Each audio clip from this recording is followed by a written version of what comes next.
Capcom has never been shy about dipping into their catalog of games to revive them for modern players. As you might imagine, the developer still has games that haven't seen a Western release, let alone a release on anything other than an arcade. Now, for 2025, Capcom is regrouping for the release of Capcom Fighting Collection 2, which, on paper, resembles a treasure trove for fans of classic fighting games.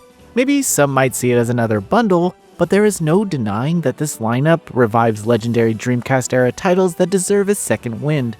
Recently, I was able to play through a preview build of Capcom Fighting Collection 2 and revisit some of these old gems, and I am extremely glad to report that I am more than a little impressed by how fun these games still are after hours of play. So, let me get into the why. Nobody blames! Triumph or die!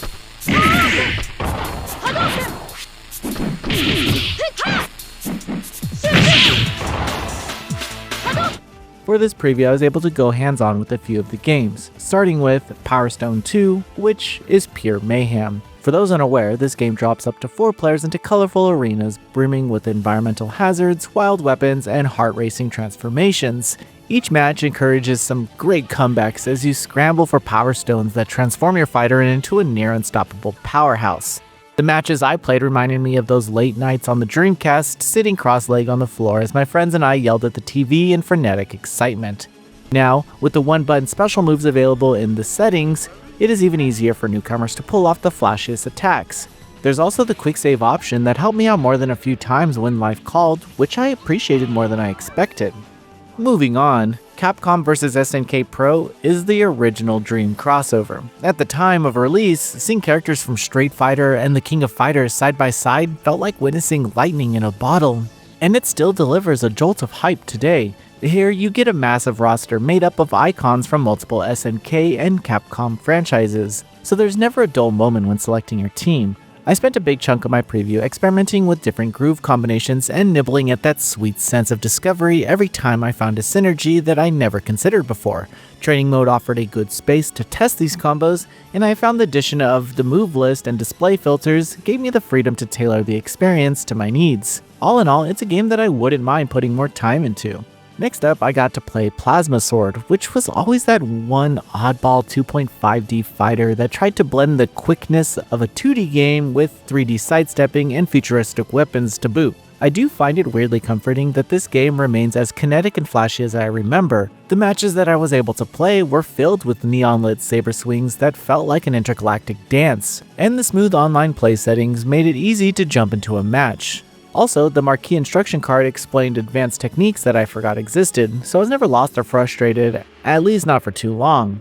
Now, Capcom Fighting Collection 2 goes a step further by also including the heavy-hitting classics, and from the games that I got to explore in this preview, it brought back some serious Dreamcast memories. Capcom vs SNK 2 is widely considered a pinnacle in crossover fighting, and it still demands respect for its combination of groove systems and high-level mechanics. Project Justice acts as a sequel to Rival School and offers a fantastic 2.5D experience that captures the wacky spirit of high school rivalries. And let us not forget Street Fighter Alpha 3 Upper, which is an expanded take on the original Alpha 3 that introduced new characters and balance changes, reminding me that this entry stood out in an era when 2D fighters were beginning to feel a little overshadowed.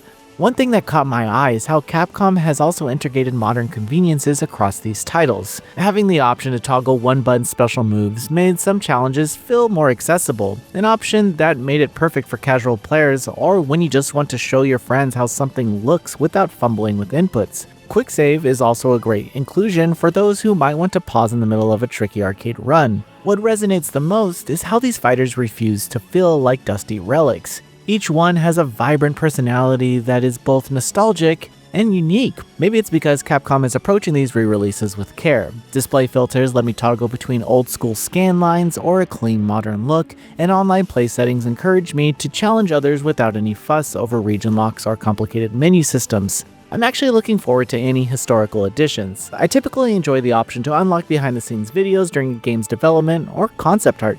You know, anything. So I would like it if Capcom focused on this aspect of preserving these types of games.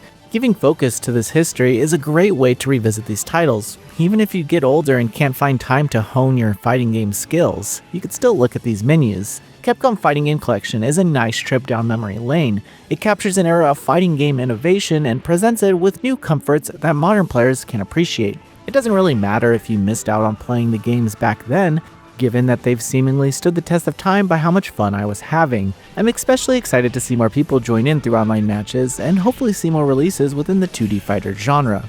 Capcom Fighting Collection 2 will be released on Nintendo Switch, PS4, Xbox One, and PC on May 16th, 2025. Now, enjoy some gameplay.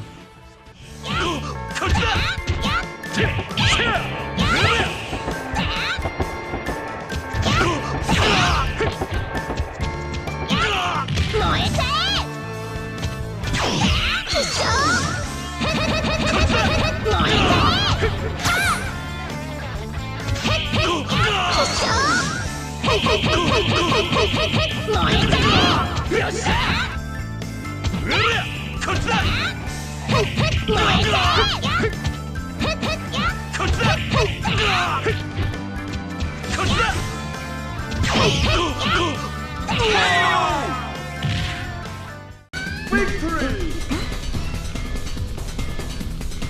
Turret 2. Are you ready? Action!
Round 2, fight!